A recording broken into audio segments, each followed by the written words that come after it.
All right, I'm starting the recording on this. Hey, John, can you hear me okay, you said? Yeah, he said he can hear you. Okay. Yep, just fine. Data manipulation. Whoop. That was loud. Sorry. Not okay, Kyle. Not okay. Well, it looks like none of my students are conscious enough to join, so. How's that? Can you guys see that okay? I can see your top half. So I would.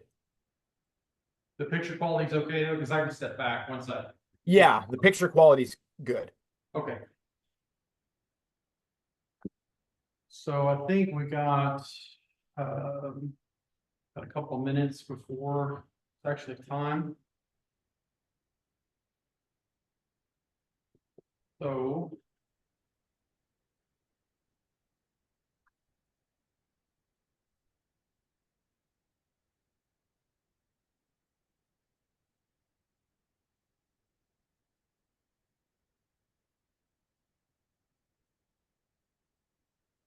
I don't like how wide my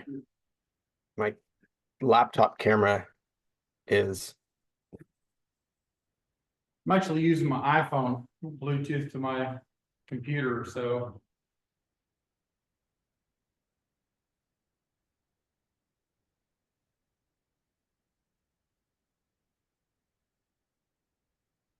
You have your phone with you? It's okay, it's kind of wondering what the time was. So. You guys haven't met my son, Forrest. This is Kyle and John. Kyle's there in the middle and John. Hey, nice to meet you. At the bottom. I'm trying to see the resemblance. Sorry? The resemblance is the facial hair. Oh, it's hard for me to hear you guys because your volume's not coming through. I've got my volume on my Mac turned up all the way, but you guys are kind of quiet, it seems like. You got to get one of these. So I'll have to make sure I'm over here close where I can hear you guys if you have any questions. I could just yell. There you go. Yeah, yeah. What time have you guys got? 11:03. 10:03.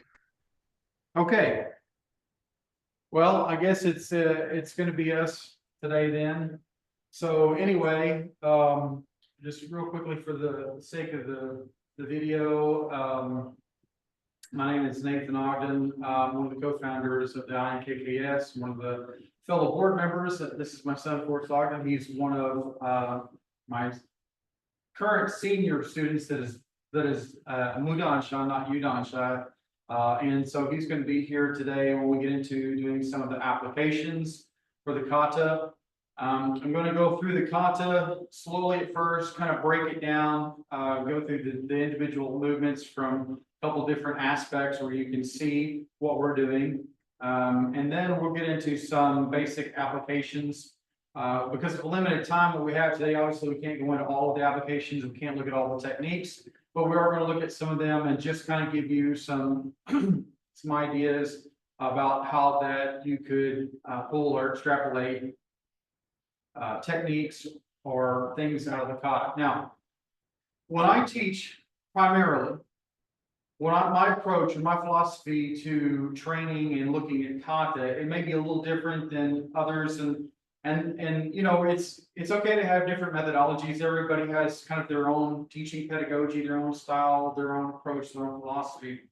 And when we look at bunkai or oyo of kata, we don't look at it exactly in the sense that we're going to use the technique as it's done in kata and try to fit that into a drill that will look exactly necessarily like that. And what I mean by that is a lot of times you'll see there are people that teach karate that is technique based. In other words, kind of like I always call it monkey see, monkey do. And there's certainly nothing wrong with specific scenario based bunkai or applications on a rote level and even an elementary level. But I think at some point, most people, as they train, they begin to kind of break out of that concrete stage or phase of understanding and get more into okay, what kind of methodology or what kind of approach am I trying to teach here in the overall spectrum of the kata or these series of techniques? In other words,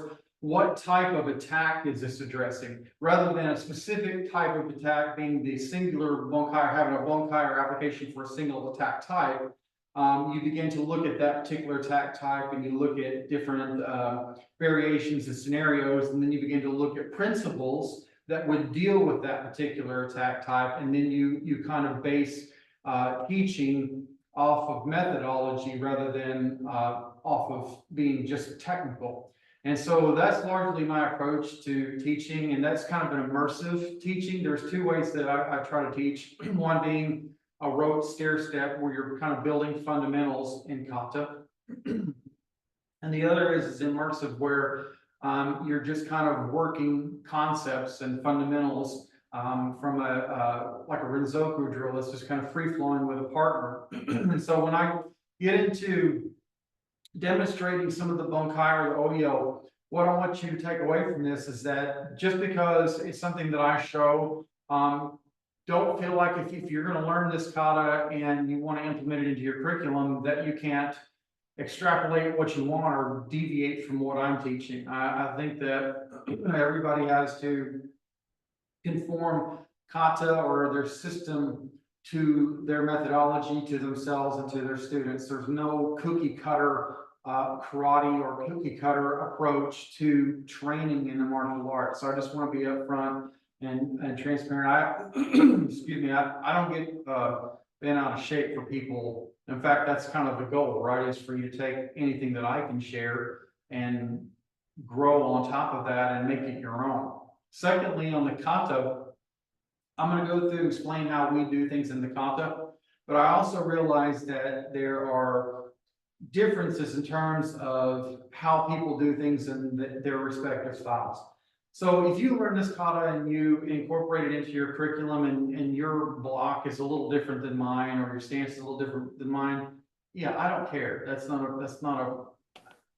a big issue for me. I know some people are like, if you don't hold your pinky just right, you're not doing the kata right. Well, I don't really agree with that. It's kind of the more of the substance and the core of the kata that I'm more concerned with you understanding and knowing, being able to practice, than having every little technical detail exactly like I would do it. First of all, you're never going to do it like I do it, because you're not me, right? I'm not you. You're going to do it based on your body, your mobility, your handicaps, and so am I. So just full transparency. The other thing is that I'm always transparent about where the origin of the kata comes from and where I've learned it or how it's developed. And I do that because in the karate world, or at least in the traditional karate world, for a very long time, there has been so much surrounding kata that is urban legend. And there's a lot of falsified information. There are a lot of katas that are passed off as being something that is ancient or has a particular lineage, and a lot of times that's just simply not true. So this kata is of our devising in our system. It is based off of three particular versions of Seisan, three that I have studied and practiced. The first one being Matsumura Seito, or Matsumura Orthodox, or Kenshin-kan. The second is Shorinji-ryu's version. And the third is Koru Uchinari's version. So what I've done is, as part of my philosophy and training, I have amalgamated parts of those particular kata and synthesized them into one kata that we use that is best for our training philosophy and our methodology. So you'll see aspects of this kata that will look similar to what is done in Matsumura. You'll see similarities to what is done in Shorinji-ryu, and then you'll see some similarities of what is done in Koru Uchinari. But it has kind of our own stamp on it, and the devising of it is kind of our own design. But that being said, the essence of the kata and the technical merits of it, or the methodological merits of it, are preserved within. So what I'm going to do is I'm going to let Forrest drop out. We're going to go ahead and get started in the basic form of the kata, And, for just too, thank you. So I'm gonna go through the movement slowly. One thing about practicing kata, I don't practice kata in a very hard and strenuous way. Personally, because I don't think that you have to. You can move slowly and smoothly, especially as you get older, your joints, things start to get, older, things start to wear out. So for me, one of the things is, how do I generate power? How do I generate efficiency and have economy of motion and all these different things, but not be necessarily physically at my peak, right? Because age is and entropy is eventually going to catch up with all of us. So that's kind of my mode of approaching kata. Now, there's nothing wrong with, I don't want to get the impression that I'm saying there's anything wrong with practicing kata, very fast or very hard. If you look at people like Kyle, he is an excellent kata practitioner, and when he demonstrates kata, a lot of speed, a lot of force. I wish I could do kata like him. He's the kind of guy that I would, if I were going to go compete, in tournaments or in competitions, I would want to be able to do kata like him. But unfortunately, that's just not the way things are for me. But I want you to understand there are different ways of approaching doing kata, and doing kata how you like, right? And as you age, and if this is something that you take on as part of your curriculum, it'll age with you, right? So we're going to get into it, and I'm going to start and just kind of break it down and explain things as I go through the kata. And again, this is going to be segmented so that you can learn the various parts of the kata. And if there's any questions at any time while we're going through it, if I need to repeat something, just please jump in and say something or ask your question, okay? And I'll be glad to try to answer it to the best of my ability. So the first part of this kata, I'm going to step back. Hopefully you guys can see me. I'm not going to get it too small in your frame. The name of this kata is Arigaki Seisan. And so there are three stances primarily that are used through this. Now, in our particular system of Tengoku-Ryu, we have several different stances, but when it comes to our front stance, we have two versions, one being a longer version, one being a more natural version. I just want to make a distinction really quickly on that. So when we look at our natural front stance, as opposed to our regular front stance, our regular front stance is called Zenkutsudachi in Japanese, and then our natural front stance is Shizu Zenkutsudachi. And the main difference is that we base kind of everything off of our shoulders and what we call Teikodachi, or this parallel stance. So you can kind of see that in this stance, my toes are pointed forward. My heels are just slightly out. You can't, it's not like the Hachidachi, but just very so slight, and about shoulder width. So if you look at this and I step back with my right foot and my big toe would be slightly behind the heel of my left foot, this would be what we call Shizen Zenkutsudachi, or natural front stance. Now, what that looks like from the side, to kind of give you a different aspect, is here, I step back, and there's still that same distance. So you can see this is a relatively upright stance. It's not where my feet are real close together, but it's almost like just a normal walking stance. A lot of styles do this in their Pinan katas. It's kind of similar to the cat stance, except for the fact that both of my feet are on the ground, my knees are bent, and my weight distribution is 50-50. So the idea here is to have a combination of mobility and stability, right? And so that's different from our Zenkutsudachi, which is just slightly elongated from that. We don't do a real deep Zenkutsudachi like you see in Shotokan or stuff like that. Ours is just more here, just about 1.5 times. If I were to step out into what a lot of styles call a horse stance, and then I step back, same basic premise, you would see our Zenkutsudachi. And again, it's not overly exaggerated. It doesn't really have to be. The other stances that are in this kata are Nikko Ashidachi, or cat stance. And again, this is done in this manner, similar to the stance I was just describing. Most of your weight, obviously, on the back leg. The one thing that you will notice is that the waist or the chest is not turned to the front. My chest is always turned kind of at a slight 45, but my feet are forward. So from a side view, it looks kind of like this. You can see my body's kind of turned angularly, but my feet, or my front foot at least, is to the front. And then the third stance is shikodachi, which is sumo or square stance. And this again is similar to heikodachi, but just about another foot's width wide. And then the toes are turned to 45-degree angles. Now, a lot of people, they step out real wide with this. We don't have to step out wide. The stance is fairly narrow, but the knees are pushed forward. And the reason for this is because it generates power away from the body. So I don't have to have a real wide stance. It's relatively narrow in this manner, but I'm pushing my knees forward. And that's the three major stances that will show in this. So I'm sure that you have your own version of those particular stances, and you can just plug those in as you see fit.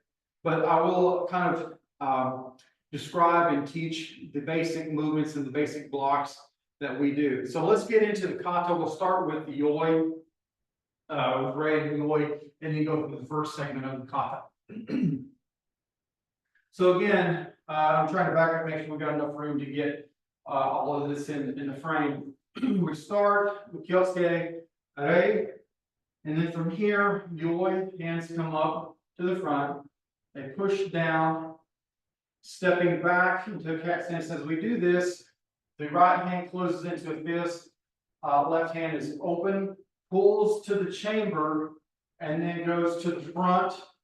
And then we'll step back to our heikodachi, and the hands come back to a double chamber, and then down. And this is our kamae, or our yoi kamae, okay? So one more time, just to kind of give you an aspect of how that looks. Right? Yoi. And then out to the front, stepping back here, and then out. So from here, the first movement is we're going to step back, and we're going to do a series of these same techniques. Now, this is called a mawashe shotai uke, or a roundhouse palm heel, because it moves in a circle. It's very similar to what you would see in the kata ten show if you do goju-ryu. So we start from here. We're going to step back, and as we do, this hand checks to the center of our body. So from here, this hand is checking, and then the other hand comes in this manner and is going to perform that circular block outwards. So we start from here, we step back, hand comes here, here, circular outward. And then the chamber is an open-handed chamber. So we block, and then from here, we're going to do a palm heel strike straight to the face. Okay? From here, we're going to step through and do the exact same thing. Now you'll notice that the hands and the feet will kind of move together, because I'm trying to do in a kata, this is a penetrating movement. We'll show that in some of the application just a little bit. So I'm stepping through. As I step through, my hands are coming together. So I step through and immediately follow up. Step through, follow up, palm heel strike. From here, I'm going to drop back into a cat stance, Nikkaishi with high block, and then immediately an uppercut. Okay, so let's look at that segment again, just kind of all together. So from the kamae, I'm going to step back, penetrate, strike, penetrate, strike, retreat, punch. So from here, we're going to do, we're going to step around and change body. Well, let's go through that one more time. So 1,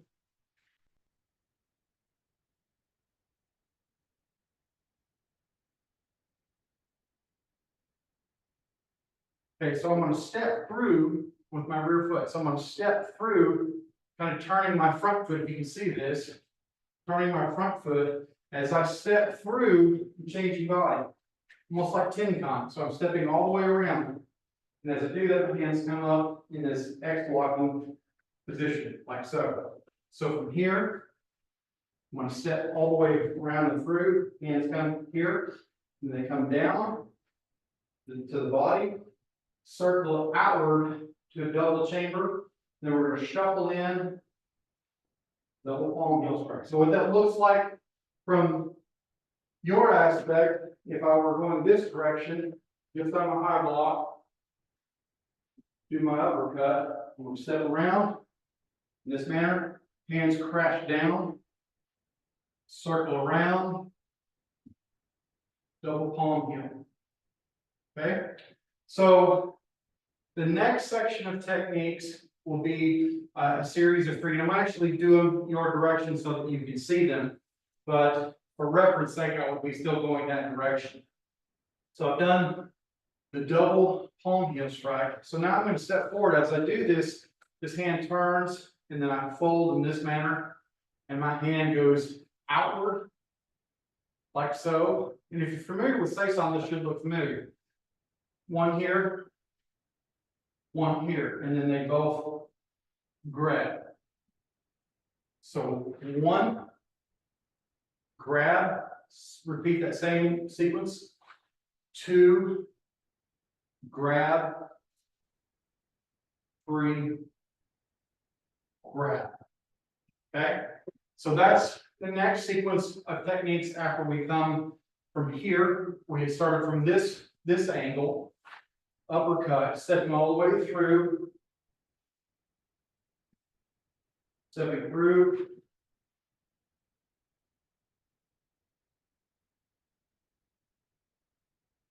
Okay, the next sequence of movements is going to be repetitious, and we're going to go to 245s and then back to the center. But I'm going to turn back around so that you'll have the same aspect. So we went 1, 2, 3. Now we're going to turn to my left at a 45-degree angle. So as I do this, I'm going to do what's called kake uke, or hooking block. Now there's different versions of this. The way that we particularly do this kind of stems from the Koru Chinadi school of thought. So the hand will come to the center line, the body. This hand will come here in this fashion, and it will circle and grab. As it does, you hook and then pull back. This hand is pulling and grabbing. This hand comes back to the chamber. This is outward, just like if you were doing an outside middle block, to kind of give you a reference. So as I turn to that 45-degree angle, I'm still in my Shinsen Zenkatsu natural front stance. So I'm going to turn here, I'm going to check, hook and grab, then follow up immediately, double punch. Then a front kick, and then a reverse punch to the center again.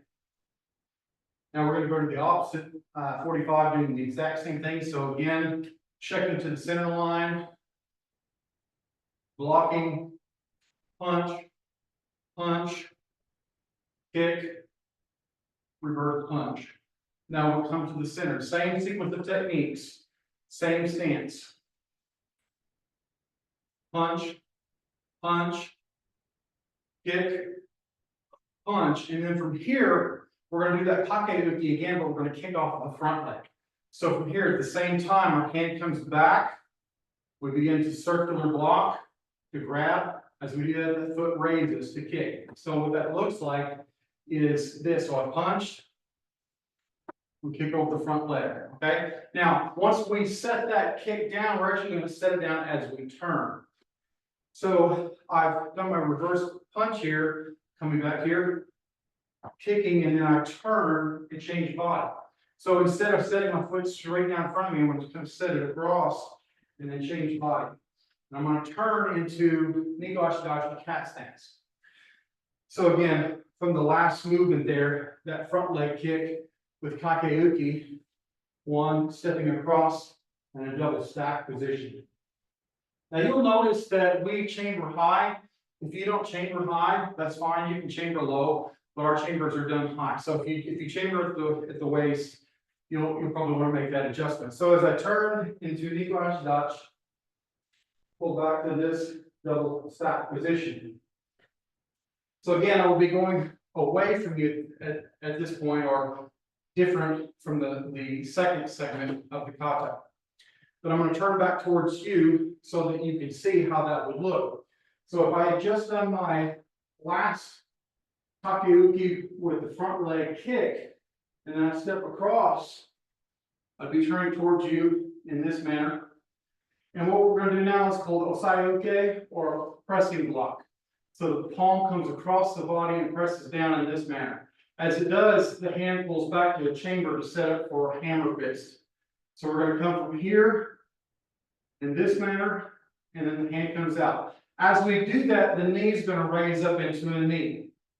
So I pull back here, comes in this manner. And then we'll step through and hammer fist. Okay, once we've completed this, we're gonna drop back and pull the hand in here.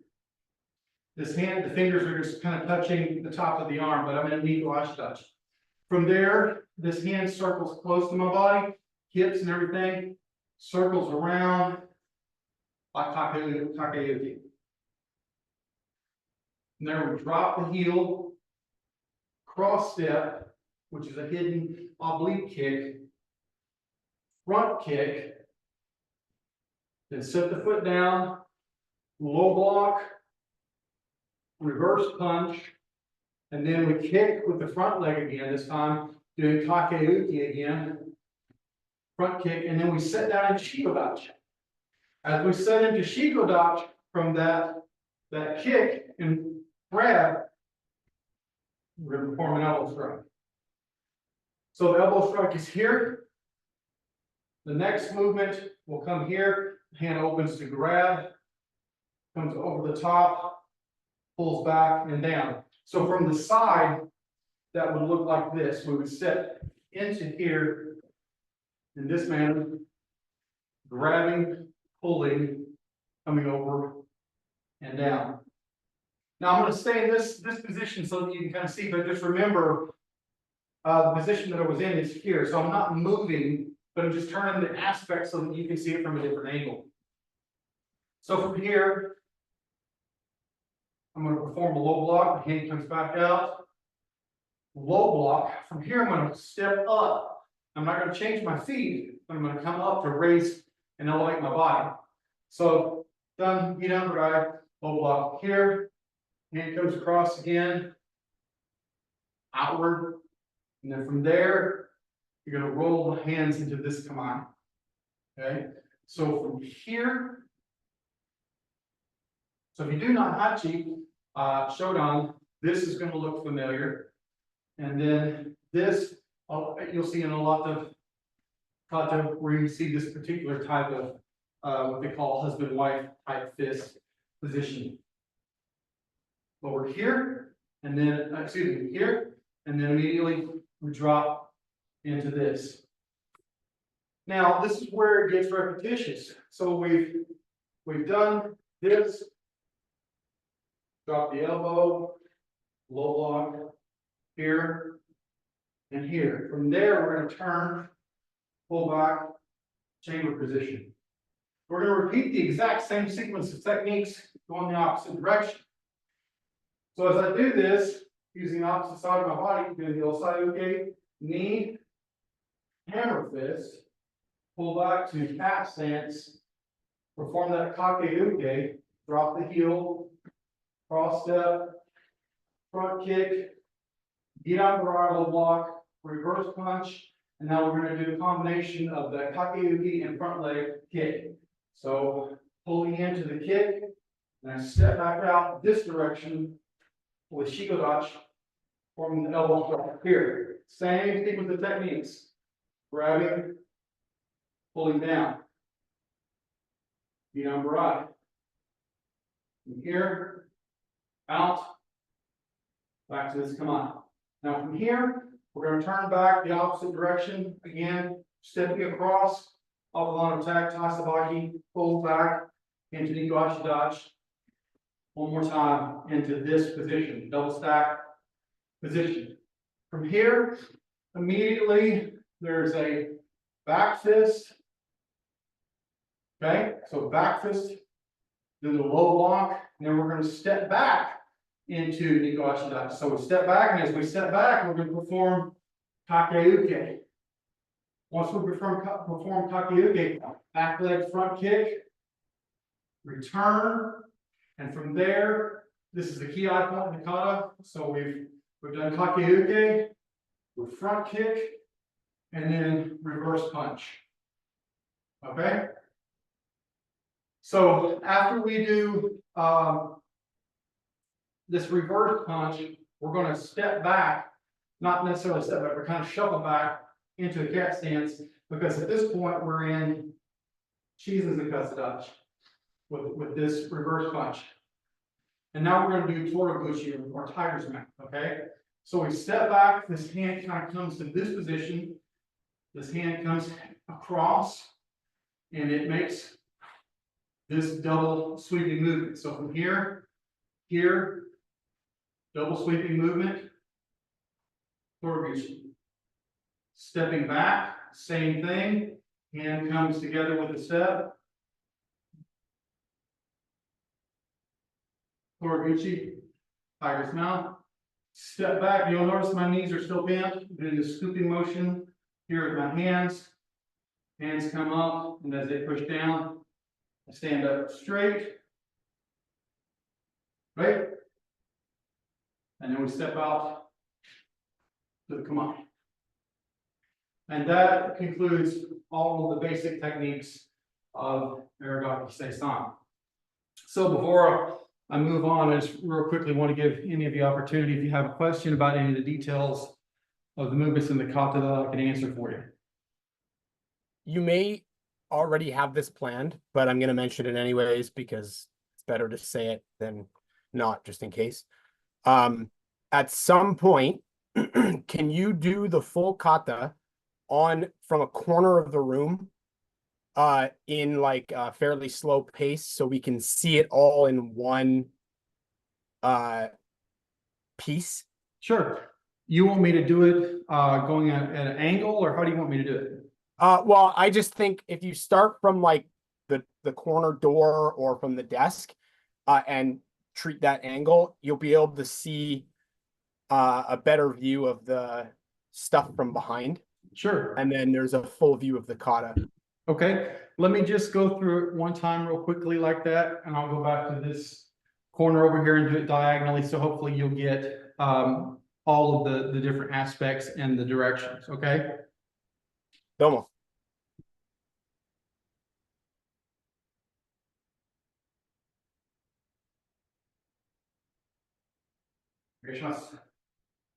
Arigaki Seisan.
To kind of give you an idea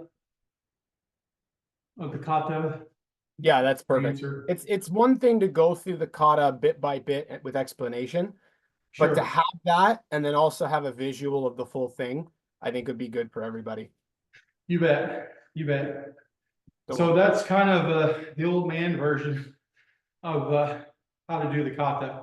The way you probably do it look a lot sharper and snappier than the way I do it, but that's kind of the basic premise of the movements and all of that. So any other questions before we kind of start getting into some thoughts on the application?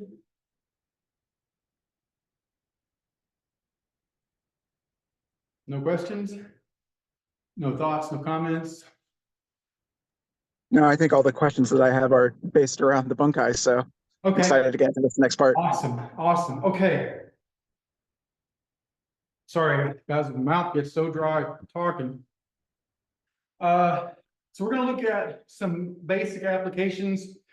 And guys, I mean, you understand this is by no means comprehensive or exhaustive. We could spend 2 days or a week probably going through possible scenarios or applications. And I hope that you guys will take this and come back and teach me some applications from the kata. I hope that if you guys decide that this is something that you want to incorporate into your curriculum, that you will, and you'll come back and you'll teach me some applications that I can teach to my students, some stuff that I've not obviously covered here, but I love learning applications and different methodologies and things of that nature. So let's just start with the opening sequence, or the yoi, because like Noah, Legel, and probably Kyle as well, when I teach, pretty much everything in the kata should have some combative application. Now, I know some people argue that back and forth. I don't really care. But the way that I'm going to teach is that every movement should have some kind of application or some kind of theory behind it. So I'm going to use Forrest here to help me. So the first movement in the technique, obviously, is the yoi, hands here. Here, we step back into this position, and then you see this, okay? And again, when I do applications, I'm not going to necessarily fit the application to exactly how the movement is done. To me, that's very limiting. I'm looking at a more broader or overarching thought when I do this. But the way that one of the primary applications, I'll put it that way, that I teach concerning these type of movements in yoi are controlling, because we teach that karate is equal parts grappling and striking. Now, probably a lot of you do that as well, but just for context, where we're coming from, a lot of what you see in our basic applications is going to be some type of grappling. So when we teach this movement, we like to work Renzoku drills or continuous flow drills, kind of from where he has his hands on my shoulders. We kind of start like this. Now, obviously, there are a lot of different applications that we do, but this is kind of how we do. We kind of get into this movement and kind of flow, and then we'll put application on top of that. So one application that you can see here could be that we use the hands to fold and trap to control. Okay, so that's one possible application. Whereas he grabs me from here, I'm just controlling, because now I've got the arms trapped. I can go to all kinds of different techniques, whatever I want to do. So this is just the basic premise. It could be that we're here, I'm on the outside, I shoot to the inside and go for the clinch. So this comes in to the chest. We teach clinch where you come to the chest so that you can roll across like a steering wheel, okay, or a bowling ball. So you see this movement coming in here to here. This movement is actually more taught to be a change in a clinch. So let's say that Forrest and I start here. I go to the clinch, I pull in, he starts to push into me. From there, what I'm going to do is I'm going to take my hands, I'm going to push down. As I push down, this hand is going to drop in this manner to begin to control. And from here, the hand's going to roll up. As it rolls up, if I turn Forrest around, drop this on, son. You can see that my hand is becoming a lever on his chin here. This becomes reinforcement. So I'm cranking. So as you see this movement here, from here to here, and then you see this movement, it's just transitional grappling, right? We start out here, I go for the clinch, you start pressing, I go down, and I sprawl to keep from him taking my legs. I go here, then I begin to crank. This can be open hand. This is just shown this way, I think aesthetically in kata, but it could be a gable grip or whatever that's called, and then you crank the neck. Okay, so that would be one of the opening applications for this kata. The hands are here. I start in, boom, pushing down, through and cranking. Now, the opening sequence of movements that you see that are 1, 2, 3, obviously there's a lot of different applications that this could be. One application this could be is if the person is taking a swing at me here, punching with the right hand, here is checking, passing, and then blocking. Okay, now the full movement there would be, because as I'm penetrating, I'm going to step through and wrap. So when you see this motion here, it's not just blocking, but I'm doing overhook. So as it comes in, I'm penetrating and controlling. I'm going for an overhook. And then from there, I've got leverage on this arm. You can see my hand is here as in the kata. From there, if it goes to feel that punch, I can shut it down here, or boom, immediately attack the face. Okay, so whether he throws the punch, I can deal with that. I can hit here, or I can frame if I need to. But the essential movement here, in terms of the basic application, is that when I step in, it's here and I'm penetrating deep into it. So I've got control here. I can shut that down if I need to. I can headbutt, elbow, palm heel strike, whatever I need to do. And so, thank you, son. That repeats 3 times in the kata, right? Moving left and right side, mirror image, regarding working both sides of the body. So again, if you wanted to put this into a fighting application or drill, one more time, I give you something. We start here, throws the punch, I penetrate, boom, right there. We're shut down. Now, if he's grabbing me, same thing, I can trap, I can use this hand to be a trap rather than a check. So from here, this hand can trap here, and now notice if you look on the opposite side, as I trap and pull, I collapse the arm in this manner. Okay, so I can attack the bend of the elbow. So again, noticing the movement as I do this, he grabs, boom. Okay, and it doesn't necessarily have to be neat and clean. It can just be here that I'm moving him off the line of attack, especially if that punch is coming. He grabs, just attack that arm. It can be straight, but the movement is still the same. You see this movement here that's kind of hidden. You grab it one more time, boom, here. And if I'm lucky, I get the right angle and we go to this. But the idea here is that I'm going to go all the way through and around. Okay, so if you look at it from this perspective, or I'm saying this in this manner, boom, attacking, you can see how my hand begins to circle. Now that's an over-exaggerated movement, obviously, than what you see in kata. You'll notice that I'm using my hips and I'm staying close to my body as I do that, because if I'm grappling, the idea that I really want is not to be so much out here like this, but to pull tight, penetrate, collapse, and this becomes a whole lot easier. If I'm out here like this and I push and resist, he's strong, right? But if I pull off balance, I collapse. Now the only strength he really has is in the shoulder joint. So then it just becomes here in that same motion. And Forrest is really strong. He's a weightlifter. I mean, he lifts quite a bit, so he's a lot stronger than I am. So the idea here again is in that penetration, he grabs, here's the hand. Remember, I'm penetrating, right? So as you see this movement in the kata, I'm penetrating, he's grabbing me, trapping, penetrating, and then I'm starting with this movement, right?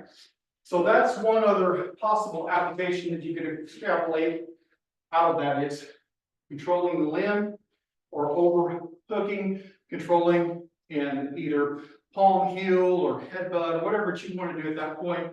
But this hand just shows that the first movement where he was punching is just showing, it could be checking that strike, it could be palm heel strike, it could be framing, it could be a lot of different things, okay? So get creative with that. So 1, 2, 3. Then the next movement after we do the last palm heel is Age Uki or Joan Uki high block, and then this uppercut. Now, obviously, this could be the most basic. If he's punching at me, you know, I'm stepping through and then uppercutting. That's really elementary. But what we want to look at is that in the context of grappling, if we start from our basic position, again, you'll notice that my hand comes back to the chamber. I can cut in here and frame here at the same time, okay? So if he starts pushing into me, I can drop back, cutting into here, and use that Age-uki to frame. And then from there, boom, just popping right in, right? One of the other applications that we look at it in the sense of how we use Age-uki is not from this side, but from this side. So if we were grappling, rather than this being an Age-uki, it becomes half clinch, what we call half clinch. So it goes behind the head and becomes half clinch into this, right? So now I've got control of the head, and I can put those punches right there, and I can still defend if I need to. He goes without those punch from right here. Same thing. This can be extrapolated from this, right? So this looks more like in reality, like this, or like this. Okay, it also can be a frame to the front where that if he grabs me, again, I can cut in here and use this, hit with the forearm bone, but extend out to control. Okay, so that's just a couple of different variations that you could plug into that particular movement. Now, the next movement is where we turn. So we've just done this, and we've done that uppercut. Now we're going to turn, hands come up and over, pull down and in and here. So I kind of showed, give you a little bit of a preview of what that looks like. Again, if we go back to the context of how we usually work starting things, if you look at this movement of the hands crossing, again, you can see that I'm controlling. If you look at it from this aspect, horse has his hands on me, he pushes into me, I receive it, I control, right? From there, pushing here, I can push directly on the face, two hand, push away, or one hand, it doesn't really matter. This is just showing I can do a body bump, or I can push from here, if it comes to me, I can collapse, and then just push off, right? Or it could be that I collapse, and then I push here, pushing the head back, right? So from here, okay. Now, the next section of movements, excuse me, I'm gonna grab a drink of water real quick. The next section of movements is that sequence of 3 movements where we're doing what seems to be like a double block. Now, this is where we move into this movement. Okay, now, a lot of people teach this as a block, and that could be a very basic application. But one of the things that we teach this is grappling. So again, if we start from the context of already being engaged, because karate is self-defense, not fighting, right? We don't come from the context of we're out here like this and we're trying to fight. I mean, this guy just grabbed me and I'm having to react. So again, if we go back to what we do, which is here, okay, you'll notice both of my hands. I'm going to turn to this side so that you can see better. My hands, one comes to the inside, grabbing in this manner, and this hand shoots directly out. Okay, so this is one application where I'm breaking this grip and controlling, and at the same time, framing and hitting with the forearm bone right to the neck. So right there, that's his neck. Okay, so boom. Okay, and immediately reaching and grabbing hair or grabbing clothing or whatever and using it to control.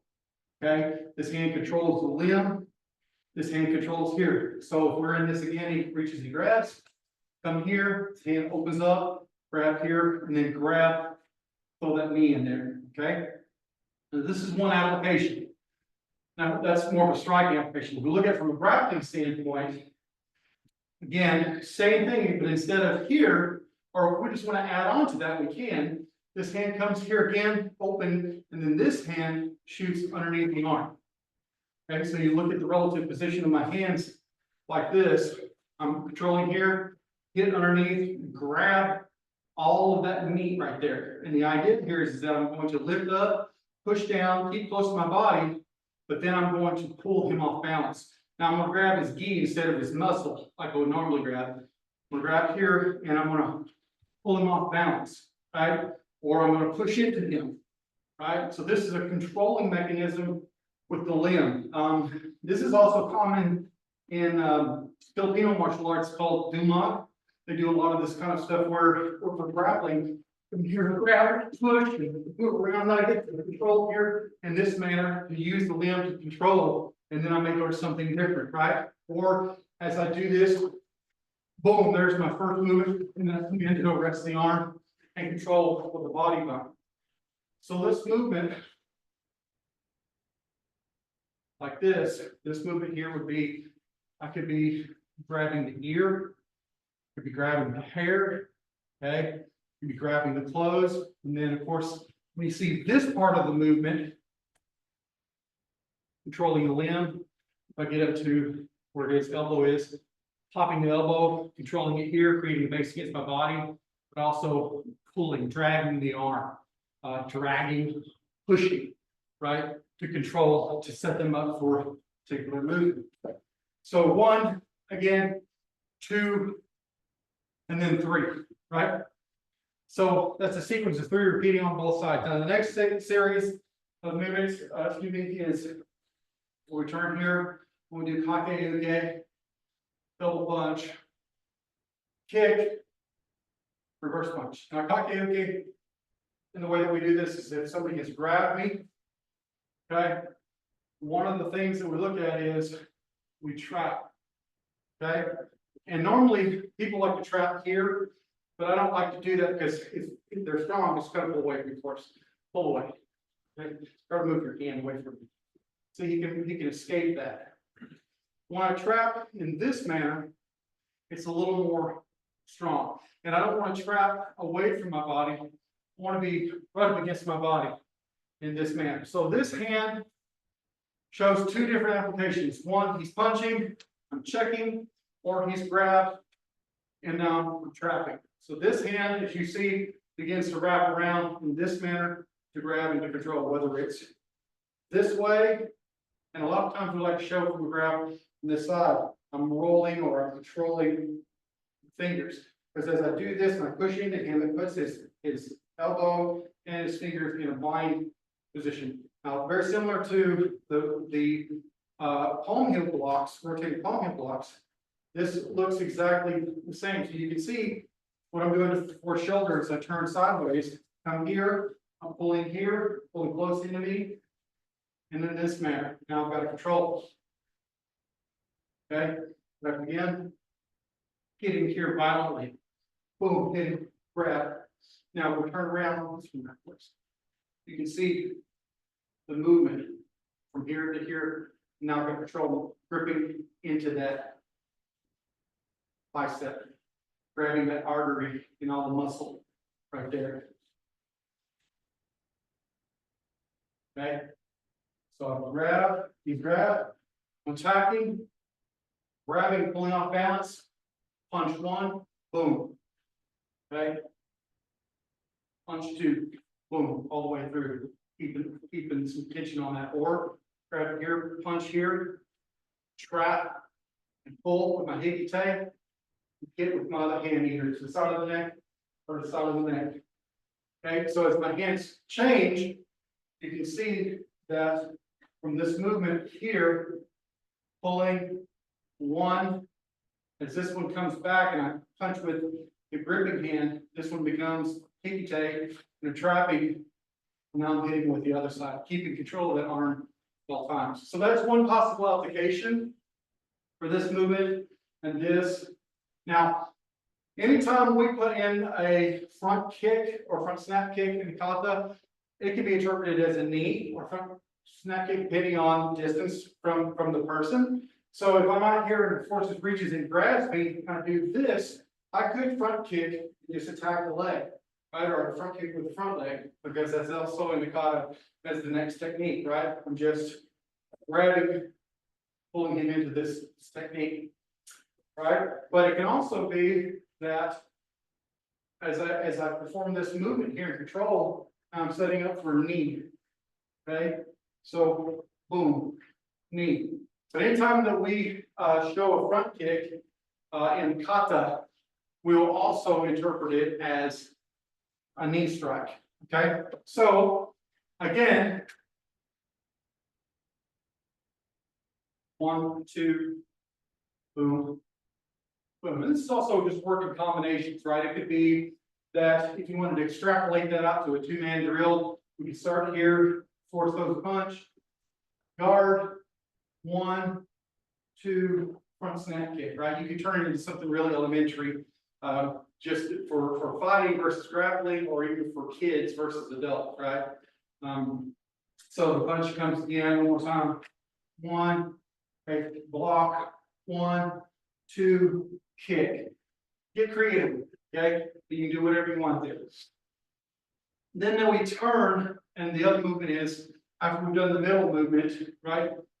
We turn, we'll pull back into this position here, or this position here. Now, there's a lot of different applications for this. Some of you, I'm sure that you're probably already aware of for double stack. We teach this basically from a grappling position. One of the applications that we do is the hands come out and they pull and control in this manner. So I'm either grabbing and pulling the control like this, or I'm grabbing and I'm pulling like this into a clinch. Okay, so I'm grabbing and pulling. So this is just basic grappling. This is also something that we teach, what we call a scissor clinch. Okay, so if I'm in a normal clinch, and we're here, and I go for the clinch, okay, which is we call this a normal clinch. Now from here, if he starts to move into me, I just turn sideways, and this hand goes here.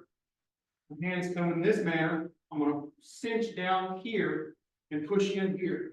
Okay, so my hands effectively are pulling in this manner, which is reminiscent of this. So I go from here to scissor clenching and pulling in here. And his neck, as you can see, is in the fold of my arm. I won't turn for this aspect so you can see.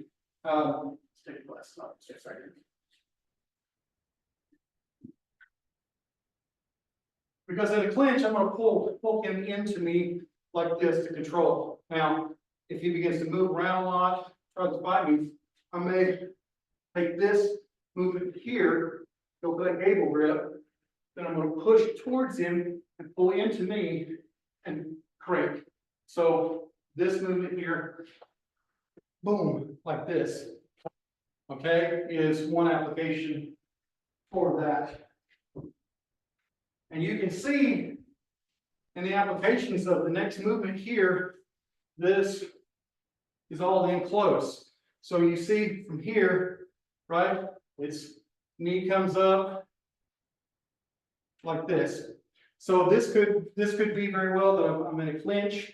Now, and again, remember I'm saying we're teaching methodology. We're not teaching exact movement. So whichever foot is in the best position to do the knee, that's where we want to go. So if I'm here and I went to the scissor clinch, right?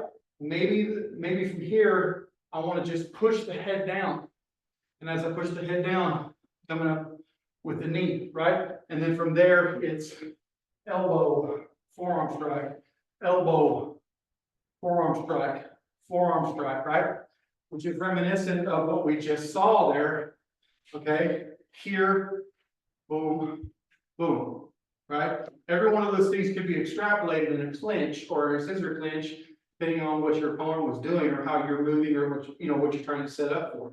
So that's kind of what we're teaching. So when we do this in drills, You know, we'll go from here, we'll go to a clinch, we'll work to the scissor clinch. And from there, we may push down, and we may come with the elbow, or we may come with that, or we may push to go to a half stock or a full stock to control. So these are all parts of a moving machine that gets us to whatever technique or whatever result we're trying to achieve, right? So from the sake of kata, we've come here. We'll start keep pressing, knee comes up here. Now from there, we drop back to here, hand here, circle close, around, and drop. Now, one of the things we extrapolate from that is building off the previous movement, right? We've been into clinch, we might have went to a scissor clinch, I press down. Now this hand, stay right there, son, just let go. This hand goes down. You'll notice this is the technique in the kata, right? So I push down. There's the execution of that movement. Now from there, you see me begin to move again, just like that opening movement, right? And you'll see that I come up and I turn in this manner, like this.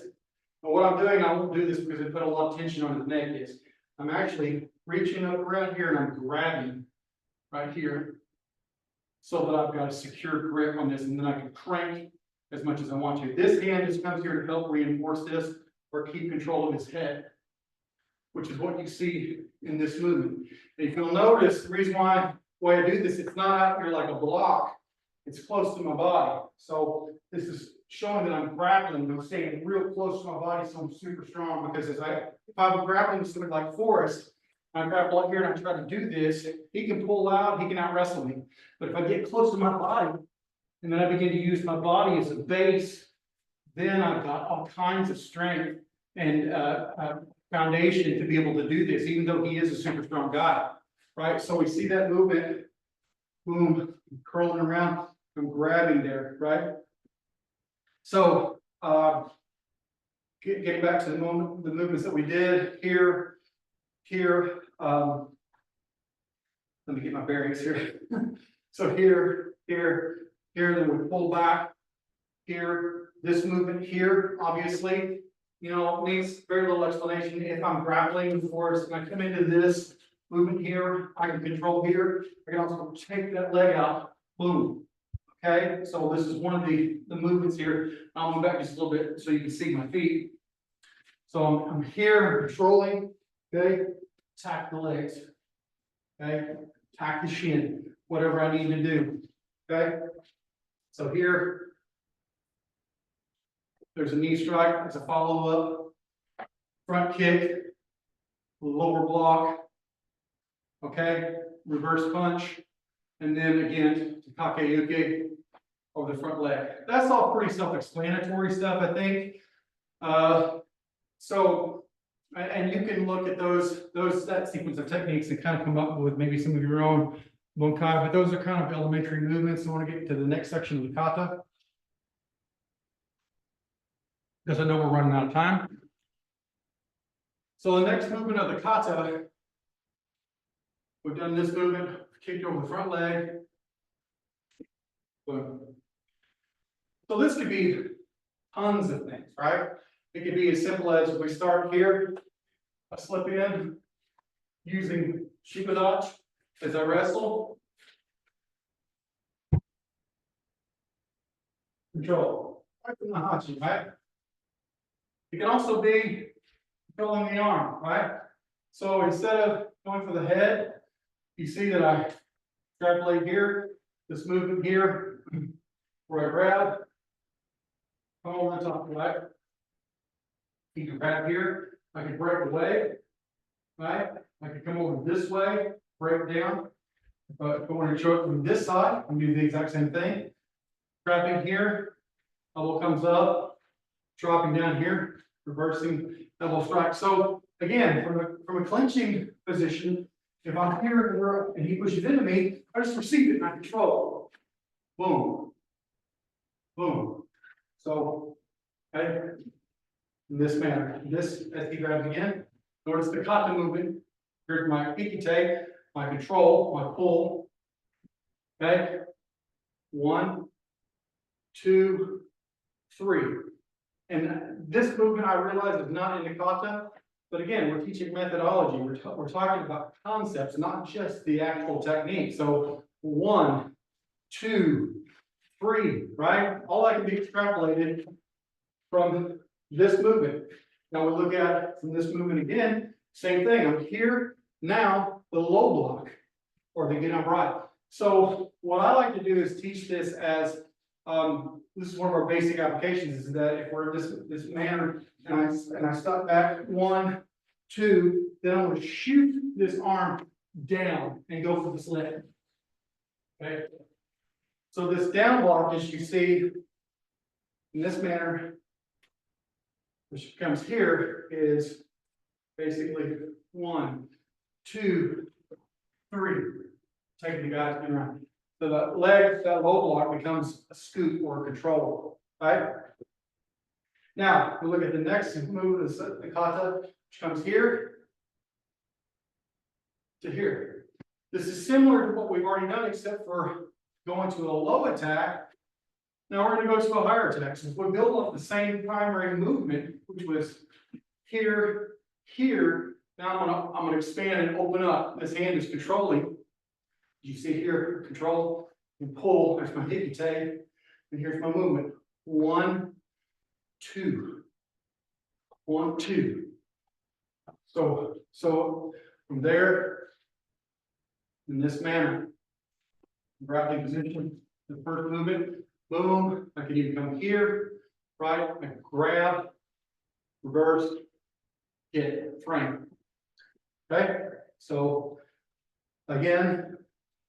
1, 2, 3, and then from there in this motion. So I'm here.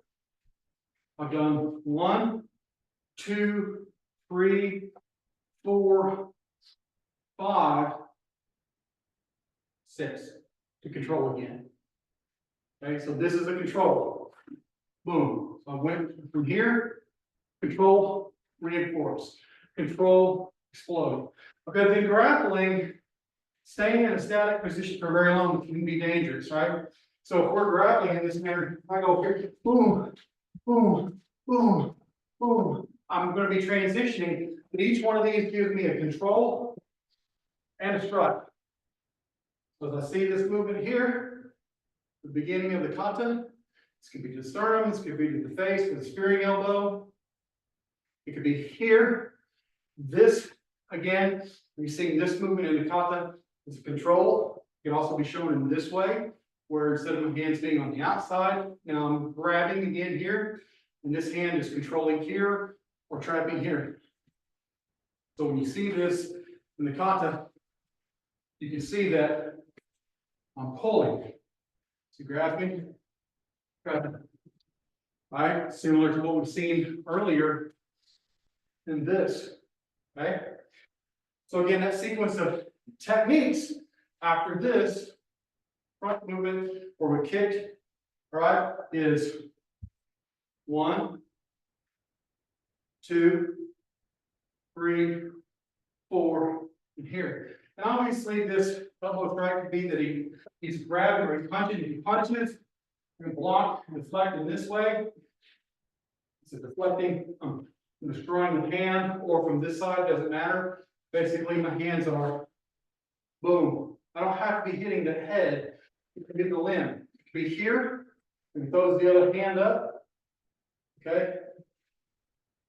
Okay, so here, he throws a punch, boom, he throws a punch, boom, right there. So this is more of a basic exchange instead of grappling, more of striking. One more time, goes punch, boom, boom, elbow right into the bicep, into the shoulder. Okay. And then from there, you add whatever you like. Okay. So we've done those sequence of techniques, which is largely the core of the kata. And then we get into the ending segment again, where we have this, and I'm kind of skipping ahead here because the next section of the kata repeats itself, right? And the last section is we've turned here, work this back this, low block, reverse punch, right? So what do we have here? Well, from a grappling aspect, the way that we perform back fist is that everything comes, oops, sorry, of course. I just barely got your nose. So coming across and then back, okay? So in our basic Kenon exercise, when we do back fist, it comes across the body and then back and then returns to center. Comes here, boom, and here.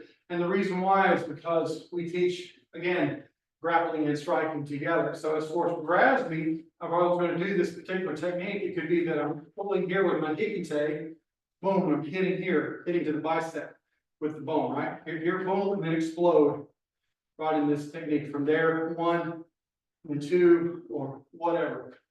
So, or low block, because the sequence is 1 here, and then here, and then we go right after that.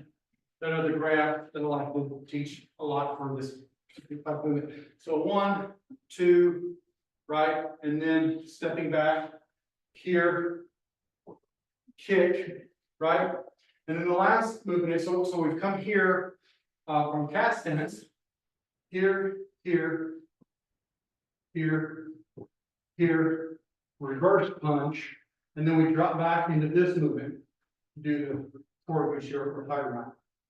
So obviously, again, from a basic grappling position, as I do this movement, wrapping, notice my hand controlling, and then this hand coming out. Okay, so you see this movement.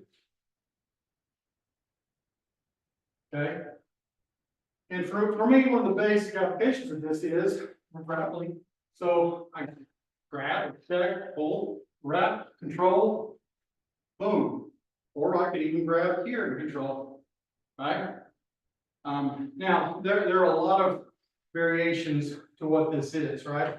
Some of the more elementary could be that he grabs my arm here, and I'm clearing and breaking away to control, or I come here to do a straight arm bar, or something like that. I'm not a big fan of those kinds of things because generally people don't just grab you. It's going to be, if it goes a full punch, you may hold my hands up in this manner, right? So from here, I come here and come in this direction. So if he did grab me, the logical thing is that this hand is coming. So if he grabs my hand, hands are coming up in this manner, trying to clear, cover myself, right? Which is kind of looks like this. One more time. Boom.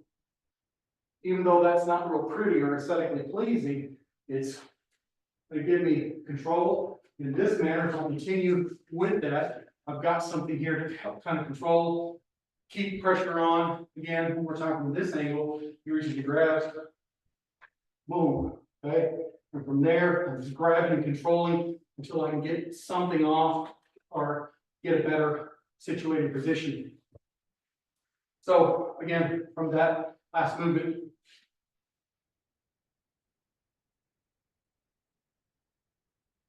and then back to Name.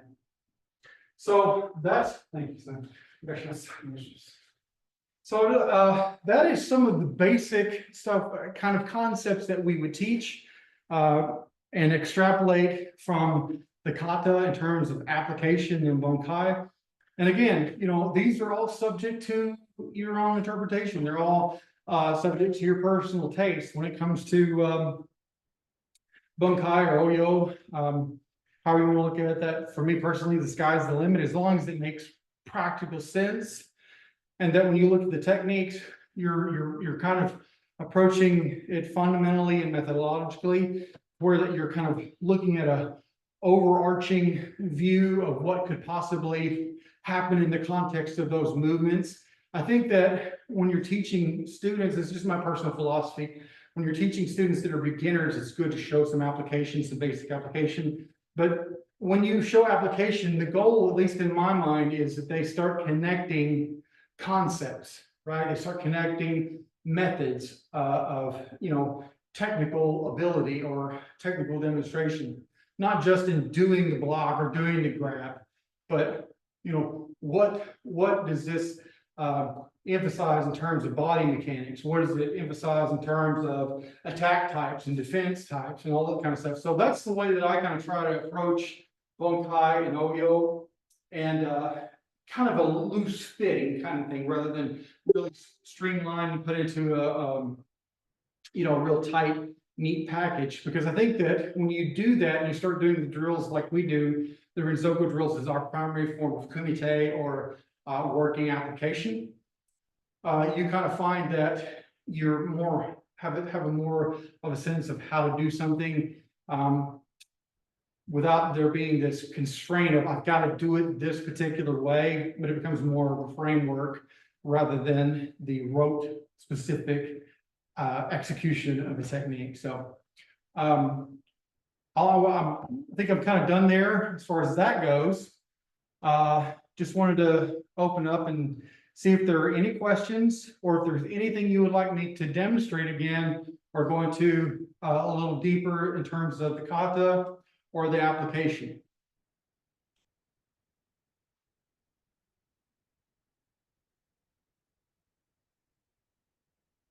No questions? Any thoughts? So I had to I paid attention, but I had to step away and Sure. separate my attention. Uh-huh. And I'll go into more detail with this after the live stream. Okay. But my question is for Johnny. How did you absorb this? What do you think of the format? How did you like the stream? One thing I want to mention too is because I've been paying attention to, obviously, since I started teaching recently, I've noticed, and it doesn't surprise me, but it's interesting to see how similar you and I, Nathan, teach. Like, you've said a bunch of things at the start of this this webinar that I say in my classes. So I just thought that was interesting.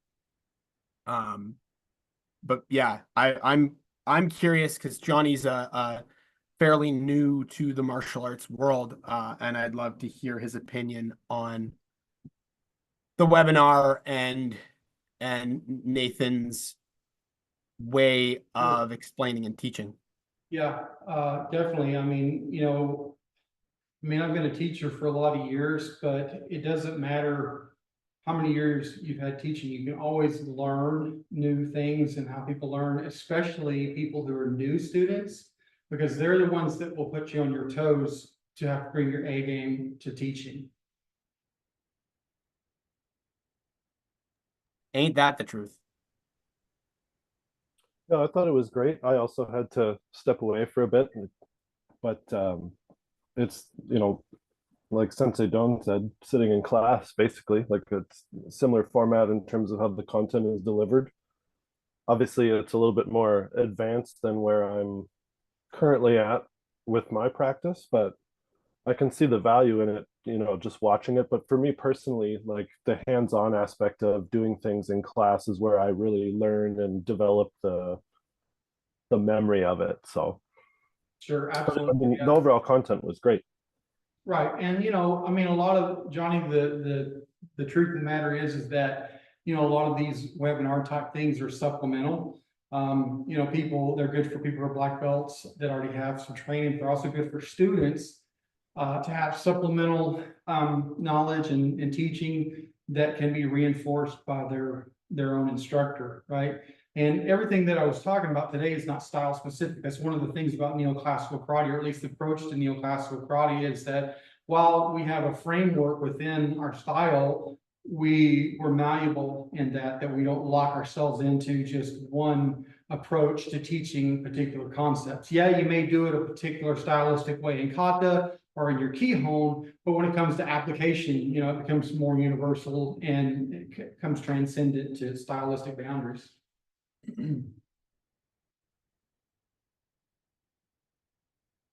So, well, if there's not any other questions, or anything about any of the applications or the kata itself, I think we'll probably wind up. I think we're right at about probably noon. I'm not sure what time you've got there at your place, Kyle, but, Yeah, 20 after 12. okay.